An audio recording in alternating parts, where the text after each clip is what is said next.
domingo para mim é um dia especial. Pego logo minha Bíblia, muito quero aprender. Vou contente para a escola dominical, pois é Deus quem só fala. Saúde, os queridos internautas, com a doce e gloriosa paz de nosso Senhor e Salvador Jesus Cristo. Nós estamos na lição de número 7, confiança em tempo de aflição.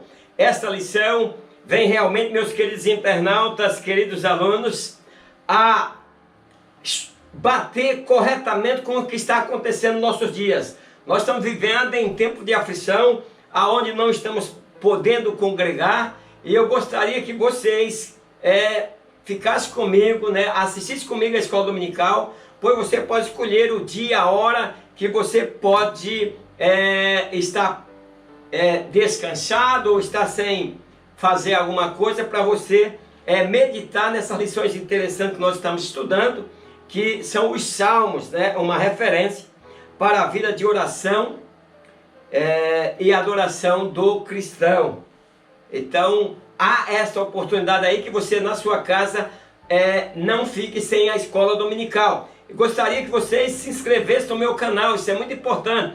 Faça os seus comentários. Na próxima lição eu estarei aqui já anunciando o nome dos irmãos, mandando aqueles abraços, E gostaria que você fizesse o comentário nesta lição. A lição de Salmo, nós estamos trazendo para os nossos alunos, para que nós possamos entender, são cânticos, de adoração a Deus. O nosso texto áureo, ele fala que o salmista tinha a sua confiança em Deus, e por isso ele não temia, passava por vários problemas, mas não temia. A verdade aplicada, a verdade que nós vamos aplicar nesta lição, ela fala de uma firme confiança no Senhor, que é resultado de uma experiência pessoal com Ele, e fundamentado na palavra de Deus. A introdução, nós vamos ver que o enfrentamento passa por uma firme confiança em Deus, que nos chamou para sermos seu povo, e é poderoso para nos guardar até o fim. Então é preciso que nós tenhamos, meus queridos, uma crença firmada em Deus, crença com confiança, que é o que nós vamos ver que está na vida de Jesus. Muitas pessoas dizem, eu creio em Jesus, eu creio em Deus. Agora, confiar está em outro patamar. Aí é preciso ver se você confia e se realmente você crê. O objetivo da primeira parte da lição, ela diz sobre apresentar o contexto histórico do Salmo 56. Então eu gostaria que os queridos alunos, queridos internautas, professores, antes de tudo, antes de me acompanhar nessa lição, dê uma lida aí no Salmo 56 ou na leitura em classe da nossa lição aí, que é o Salmo 56. Então isso é interessante que você possa estar nos acompanhando. A nossa lição, no Salmo 56, nós encontramos a leitura do verso 1 ao verso 8. E ele começa dizendo, tem misericórdia de mim, ó Deus, porque o homem procura devorar-me e me oprime, pelejando todo dia. Então, meus queridos internautas, eu vou fazer aqui um resumo, uma introdução aqui, sobre a escolha de Deus a Davi, para nós entendermos, conhecer quem era Davi. Davi era um menino que cuidava das ovelhas de seus pais. Não sabemos, pelo próprio Davi, às vezes pela própria história, deixa transparecer que Davi era um filho bastardo, porque ele disse, em pecado gerou minha mãe, e depois nós encontramos lá uma outra pessoa lá, sendo a mãe, ou seja, que o nome de Jessé seja trocado, sendo a mãe de duas irmãs de Davi, ou que o nome de Jessé seja, parece que é Naás, um negócio assim. Então, deixa a gente ali meio na dúvida, quer dizer, não esclarece, nós ficamos nessa dúvida. E enquanto os seus irmãos estavam em casa, não sei porquê, Davi apacentava o rebanho. E nós sabemos que Saul tinha sido rejeitado, e Deus disse a Samuel, eu achei um homem segundo o meu coração. Aí você diz, espera aí, mas se Davi era segundo o coração de Deus, como que Davi errou tanto? Como que Davi pecou tanto? Eu falei na lição passada que Davi não serviria para ser membro da Assembleia de Deus. Tenho certeza que as Assembleias de Deus no Brasil não aceitaria Davi como membro.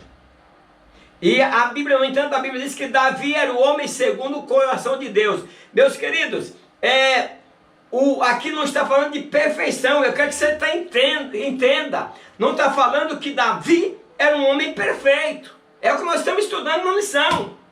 Davi era um homem com defeito, mas que reconhecia seus erros e que tinha sua confiança em Deus. E aí, por exemplo, nós vemos toda a trajetória de Davi. Cometeu o grande erro que eu comentei na lição passada, né? Censurei a vida de Davi na lição passada. Quem quiser, volta na lição 6 e vai ver tudo o que eu disse. Mas Davi tinha profundo arrependimento. Eu até, por exemplo, dentro da Assembleia de Deus, nós temos esse negócio de suspender o irmão da ceia por 1 ano, dependendo. Tem lugar que diz, se for pastor é 2 anos, 3 anos, 4 anos. E nós colocamos, a Assembleia de Deus, principalmente, muitos lugares, a Assembleia de Deus coloca uma sentença, 6 meses. Né? Até certa vez, eu fui visitar um irmão, e ele contando do seu neto que estava ali, tinha pegado 6 meses de disciplina. E ele disse, vê o que você pode fazer. Eu disse, eu não posso fazer nada, porque a autoridade maior nossa já decretou a sentença. Então agora é animar ele para ver se ele vai até o final. Né? Então até eu vendo do meu lado, não estou dizendo que está errado o pastor que fez isso, não estou dizendo nada disso. Estou dizendo como um simples homem mortal, eu vejo essas coisas e às vezes faço algum comentário até para que o amigo internauta também possa interagir comigo. Você pode aí nos comentários estar fazendo seu comentário também. Então aí eu fico pensando, não seria bom que se todos os pastores fossem um pouco psicólogos? Por quê?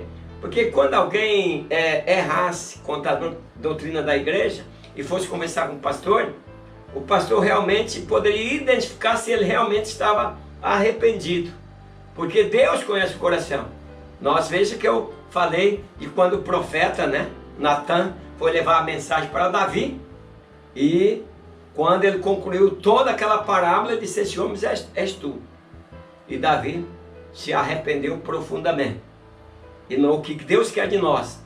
Pois para nós sermos homens, para Davi ser homem, segundo o coração de Deus, Davi precisava aí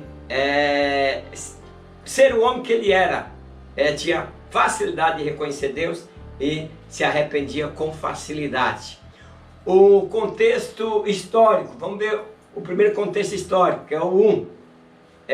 O Salmo 56, Davi expressa a situação complicada em que se encontrava. Então Davi estava vivendo um problema sério. O medo em relação a Davi e as circunstâncias que estava vivendo, né? Ele tinha medo, né, dos ataques dos inimigos. Esse medo fez ele aproximar de Deus, que aí ele começou a dialogar com Deus. Isso é importante, quando nós estamos com um problema, nosso diálogo com Deus tem que se estreitar. E aí ele expressa, né, a sua esperança e começa a suplicar, mostrando ao Senhor os seus medos, né? Embora Davi fosse um camarada que era acostumado a grandes batalhas, nós vemos que ele enfrentou o gigante. Talvez quando ele enfrenta o gigante, trouxe esse grande prejuízo, esse grande problema que causou ciúme de Davi, ou melhor, ciúme de Saul. Então agora Davi, o 56, ele expressa a sua angústia e ele está fugindo de Saul, e Saul tem um plano para matar Davi. Então, após refletir sobre os perigos externos e internos, Davi passa a pedir misericórdia ao Senhor, né? E mesmo ele sendo um pastor, mas estava vivendo momentos difíceis da sua vida e correndo um risco de morte. Por exemplo, aquele homem que enfrentou um leão, agora corre daquele homem que ele ajudou, que foi Saul. Então nós vamos entender que Davi passou diversas vezes pelo vale da sombra da morte. Por isso que ele disse, ainda que eu andasse pelo vale da sombra da morte. Então é confiança, meus queridos. Então Davi tinha confiança. Ele disse, tu estás comigo. Era Saul nos pés, acompanhando Davi, em busca de Davi. E Davi fugindo de Saul e clamando a Deus, até quando eu vou ver essa situação. O 1.1 disse o cântico das mulheres. Veja bem, após Davi derrotar o gigante Golias, as mulheres de Israel vieram até Saul cantando.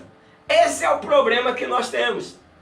Nós vemos nos governos hoje o problema, o ciúme que causa quando alguém é exaltado diante do governo. Nas igrejas também eu tenho visto isso, infelizmente, onde não poderia existir, mas tem visto pastor que alguém exaltou alguém, e aí o pastor ficou com ciúme e começou a encostar aquele outro, porque estava competindo com ele. A competição, meus queridos, quando ela vem carregada de invejas, ela é perigosa. E tem, não é só isso não, eu falei do pastor, mas tem irmãos que vai para a igreja, quer cantar, e aí não teve oportunidade, pois tinha bastante gente para cantar também, e ele sai dizendo, fulano cantou, eu não cantei. Quando o pastor faz um elogio, que realmente merecida a alguém que está fazendo a diferença na igreja, alguém vai chegar em casa e dizer, olha, eu que ele podia ter falado, não falou de mim, falou de outro. Então, meus queridos, esse é o problema. Você que é membro aí na igreja, cuidado com aquilo que você fala, que pode causar um grande ciúme. Você que está numa empresa também, tenha cuidado, porque quando se exalta alguém mais do que o líder, esse é um risco. E Saul, como líder, sentiu-se ferido, quando dizia que Davi feriu 10 milhares, mas Saul só tinha ferido seus milhares. Então aí, ouvindo essa canção, em vez de Saul dizer, graças a Deus que Davi nos libertou do gigante, que ninguém tinha coragem de enfrentar, não, agora Saul se carrega de inveja. E aí o espírito maligno se apodera dele, e ele passa a perseguir o seu melhor guerreiro. Cuidado com perseguição. 1 e 2 diz as ações dos inimigos de Davi. Davi estava enfrentando diversos conflitos. Saul, tomado por inveja, planejava, meus queridos, ele fazia um planejamento, como eu mato Davi, senão ele vai tomar a minha posição de reis. E os reis tinham grande preocupação, pois eles passavam o trono de pai para filho. E aí também tinha mais outro risco, que Saul temia, perdendo o trono para Davi, sua família seria morta. É assim, para não criar depois, meus queridos, pessoas que se levantassem contra o poder. Então, ao ouvir o som daquele cântico entoado pelas mulheres, Saul passou a temer a presença de Davi. Veja bem, meus queridos, nós precisamos pedir a Deus para que Deus nos abençoe e que nós sejamos pessoas simples, que não causamos problemas, mas que o nosso superior não venha ver nós como um problema, como alguém que possa criar um problema, possa tomar o seu lugar. Meus queridos, mas na obra de Deus não adiantava Saul agir daquela forma. Então a insegurança, a inveja que foram reveladas, fez com que Saul erroneamente tentasse tirar a vida de um dos seus melhores guerreiros. 1.3 diz guerra inglória. A guerra arquitetada por Saul contra Davi era inglória. Quer dizer, não era glória, quer dizer, era em glória porque era apagada. Uma verdadeira caça à pulga, como bem descreve o próprio Davi, né? Então Saul organiza todo o seu aparato, organiza um exército para perseguir um homem que Deus tinha escolhido, e um homem que respeitava a unção de Saul e não queria tocar naquele homem. E aí ele sai acompanhado de 600 soldados para perseguir o homem a que Deus tinha escolhido. Então, sempre eu digo que trago uma lição, cuidado, ver as palavras que nós colocamos quanto àqueles que estão na direção e na escolha de Deus. Isso pode nos causar grandes prejuízos. Então, um simples olhar diferente se pode instaurar aí uma guerra, né?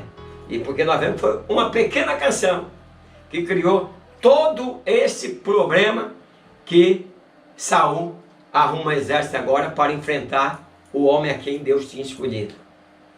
Objetivo da segunda parte da lição: observar aspectos da oração que Davi apresentou a Deus. O 2 diz assim: a oração de Davi. É interessante observar os aspectos da oração que Davi apresentou a Deus diante da circunstância que estava enfrentando.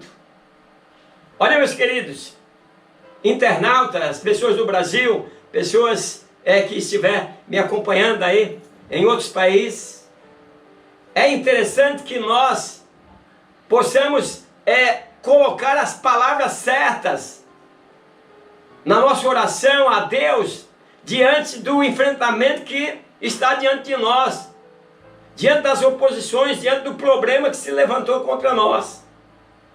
Tem muitas pessoas que pensam que servir a Deus, ter um chamado de Deus é coisa simples. Não é, meus queridos. Quando Deus escolhe uma pessoa, ela começa a enfrentar problemas, porque Deus não tira ela do mundo, ela está vivendo no mundo, sujeita aí às mesmas coisas que as pessoas do mundo estão vivendo. E aí Deus escolhe Davi, e nós encontramos lá no capítulo, me parece que 16 e 13, do primeiro livro de Samuel, quando Davi é ungido. A partir da unção, a partir de Deus escolher alguém, esse alguém passa a ser perseguido, entenda isso. Você que tanto almeja o ministério, você precisa se preparar, pois a partir da tua unção, você vai encontrar dificuldade, você tem que provar se realmente a tua unção vem de Deus. Mas você está sujeito a altos e baixos, está sujeito também a quedas, como Davi caiu. Mas tem que estar pronto para se levantar, se arrepender, confessar e voltar novamente para os caminhos do Senhor. Então, meus queridos, que lição que poderemos extrair desse enfrentamento, desse sofrimento de Davi? A lição que nós tiramos é que nós também, diante da injustiça, diante de tantos problemas de perseguição, nós temos que pedir misericórdia e buscar a justiça de Deus. O 2.1 diz pedido de misericórdia. Davi pede a Deus que tenha misericórdia, pois pelejavam contra ele diariamente. A opressão, a perseguição em cima de Davi, depois de tão grande feito, depois de ter libertado Israel de um gigante que pretendiam derrotar os israelitas com seus soldados, tendo um gigante à frente, Davi põe o gigante fora, e agora Davi todo dia perseguido. Ele sou perseguido. E ele tinha que pelejar diariamente. Nós que aceitamos a Cristo, nós temos que, dia a dia, persistir, pelejar, diante das perseguições que vão acontecer. Não pense que ser crente é ter uma vida livre de qualquer aflição. Não, ser crente é entrar para a guerra, meus queridos. É como alguém se alista ao exército. Ele vai treinar para ficar preparado para a guerra. E ao aceitar Jesus, nós entramos numa guerra. Por quê? Porque nós temos o inimigo externo e o inimigo externo. Nós temos o gigante, que é forte e vem voraz, tentando com persistência para nos derrotar. A luta de Davi era contra Golias. E as feras enfrentadas no campo eram ínfimas, quer dizer, eram pequenas diante da fé de Davi. Mas era pequeno também em relação à perseguição arquitetada pelo rei Saul com o seu exército, e Davi agora correndo grandes riscos, né? Porque Davi estava sendo perseguido por o rei de Israel. O 2.2 diz: leva-se em conta a minha peregrinação. Peregrinação é que a pessoa está caminhando de um lado para o outro, foge aqui, foge dali, peregrinar. Davi aqui estava, sua peregrinação era fugir, caía no arraial dos inimigos, e aí as pessoas ficavam desconfiadas dele. Davi está clamando por socorro, ele quer escapar da morte, e aí ele precisou peregrinar por outros caminhos. E essa peregrinação, esse sofrimento, se esconda aqui, se esconda ali, corre para lá, entra, né, no campo do adversário, foi marcado por lágrimas. Então, é aí que o salmista expressa que tem certeza de que Deus sabe de sua aflição e dificuldade, e assim como do seu contínuo cuidado. Ele quer dizer que Deus iria cuidar dele. O 2.3 diz: faça a tua justiça. Davi indaga ao Senhor se os seus inimigos escapariam. Agora Davi diz: Senhor, faz justiça. Ele estava enfrentando uma situação em decorrência de ter exercido o chamado de Deus. Não foi Davi que afrontou Saul. A situação de perseguição era devido ao chamado, à unção de Deus na vida de Davi. E aí Davi diz: faça a tua justiça. Então, Davi não tinha praticado qualquer coisa, ou qualquer ensejo ou fúria contra Saul. Mas Saul, por sua vez, irou-se apenas. Por quê? Por que a ira? Contaminado pela inveja. Nós temos que ter cuidado. Muitas vezes nós estamos agindo pela inveja e não percebemos. E ainda dizendo: não, mas eu sou crente. Não, mas eu sou filho de Deus. Cuidado, se lá no fundo, na hora que for fazer um estudo, na hora que for dar uma peneirada, sobrar a inveja, você precisa se converter. Porque nada justificava a fúria de Saul. E aí, Davi pede justiça a Deus. E aí, olha o problema. Agora Saul começa a passar a ser endemoniado, a ficar endemoniado. Imagina, o espírito mau vinha e deixava Saul em situações temerosas. Objetivo da terceira parte da lição: ensinar que devemos ter plena confiança no Senhor. Então essa lição vem nos colocando aí nos caminhos dentro da aflição, que nós precisamos confiar no Senhor. O 3 diz: confiança em tempo de crise.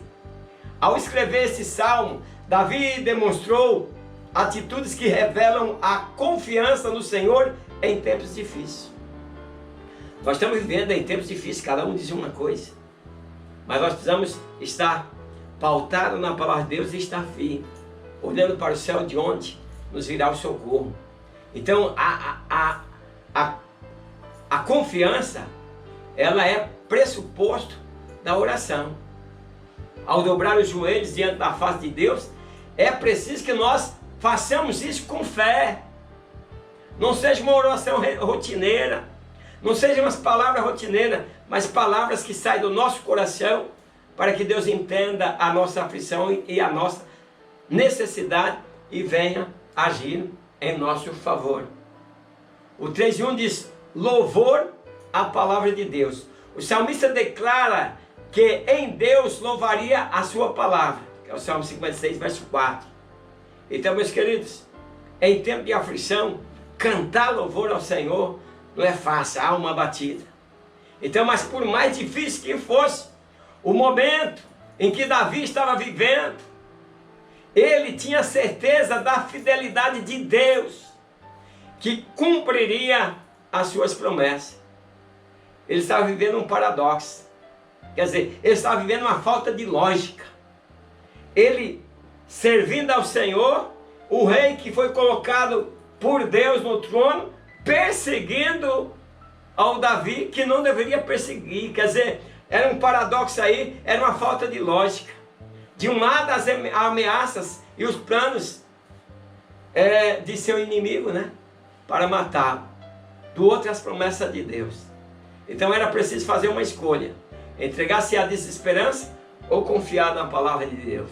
Foi Deus que tinha prometido a Davi. Então ele decidiu por confiar. O 3:2 diz: o medo não prevalece diante da confiança. O salmista declara: no dia em que eu temer, hei de confiar em ti. Então veja que o título que nós trazemos nesse 3:2 fala que o medo ele não pode prevalecer. Quando você confia, você não tem medo. Haja o que houver, Deus vai nos socorrer. Deus vai entrar com providência. Então há um paradoxo aí, temor versus confiança. Há uma relação dinâmica entre o medo e a confiança. Eu estou um pouquinho temeroso, mas sei que o Senhor está comigo. Então passa a trazer a calma. Sinto medo e por isso preciso reagir. Porém, de que forma eu vou reagir? Essa é a coisa. De onde vem o inimigo? É o que nós estamos vivendo. Nós estamos vivendo esse Covid-19. É um inimigo invisível, nós não sabemos de que lado ele vem. Nós não sabemos se ele está aqui, se ele está ali.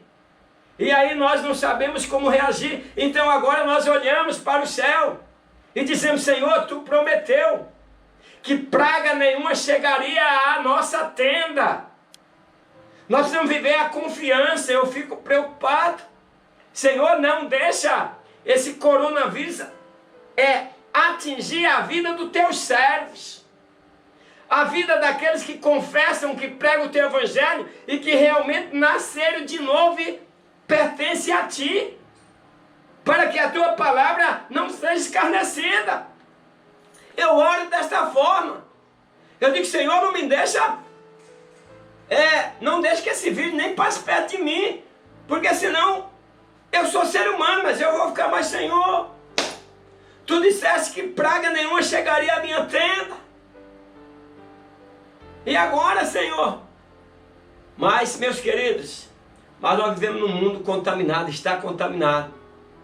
Vamos estar evitando, mas dizendo: Senhor, não deixa que praga nenhuma chegue à casa dos Teus servos. Então, meus queridos, nós sabemos que era um inimigo invisível.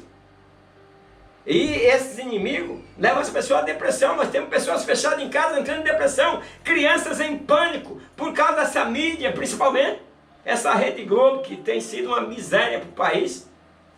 Ela só vê um lado, não vê o outro lado. Parece que quer apenas jogar num time adversário de boxe, eu não sei, ou luta vale tudo, que só quer derrotar, não importa. E aí o povo está vendo em pânico. Nós vemos crianças em pânico, velhinhos sendo separados dos seus netos, né? Não sei até onde isso é interessante, até onde isso procede. Não sou médico, então portanto não falo das enfermidades, falo da minha visão. Então o próprio Elias se assustou, se escondeu na caverna. Então quando falta confiança, o medo impede o nosso crescimento, impede a nossa aproximação com Deus. E aí nós precisamos superá-lo. Nós temos muito crente assustado com esse coronavírus. E é isso que eu estou dizendo: coloca a tua vida nas mãos do Senhor. O viver, Paulo diz, para mim, o viver é lucro, é mais ou menos isso. O viver é lucro e o morrer é ganho. Então, de ambos lados, nós estamos em aperto. Mas nós estamos aqui trabalhando e esperando o momento em que nós vamos viver com Deus. Então, Davi, ele não poderia retroceder. É como retrocedeu os israelitas, ouvindo os gritos do gigante: não há Deus em Israel, eu vou... Né? Pontinho, pontinho. Então, meus queridos, a deparar com essa situação, Davi falou e disse: eu vou provar que há Deus em Israel. E Deus foi com ele. O 3:3 diz: confiança que move a oração. É relevante o fato do salmista mesmo com medo orar. Meus queridos, na hora que nós estamos com medo, nós oramos. Eu me lembro uma vez, eu tenho uma filha, e nós íamos para outra cidade aqui, e com a caminhonete viemos, estava chovendo, e a caminhonete começou a escorregar, eita, mas minha filha ficava crente. Orava, e a oração era tão forte que nós saímos escorregando e íamos embora. Então, meus queridos, mesmo com medo, devemos orar. É aí que nós vamos fazer com que a oração nos leve à confiança. E aí Paulo exorta para não sermos dominados por demasiada inquietação, mas nós devemos orar e suplicar com ações de graça, sempre lembrando de agradecer a Deus, porque grandes coisas fez o Senhor por nós, e é por isso que nós estamos firmes e alegres. Então, Davi primeiro pede misericórdia, para a seguir apresentar ao Senhor a questão e louvor, fazendo menção da palavra de Deus. Grande homem este Davi que nós estamos estudando. A conclusão diz que o Espírito Santo nos ajude a conservarmos uma firme confiança no Senhor, mesmo diante de tantos desafios, e prosseguirmos na jornada cristã, sabendo que os propósitos de Deus prevalecerão na vida do seu povo. Então, meus queridos, quero agradecer a todos vocês. Próxima aula estarei aqui citando o nome dos meus internautas. Não perca a lição 8, que vai falar sobre apresentando ao Senhor nossos questionamentos. Vamos ver quais os questionamentos que nós temos. Aguardo você na próxima escola dominical virtual e até essa próxima aula, na paz do Senhor. Amém.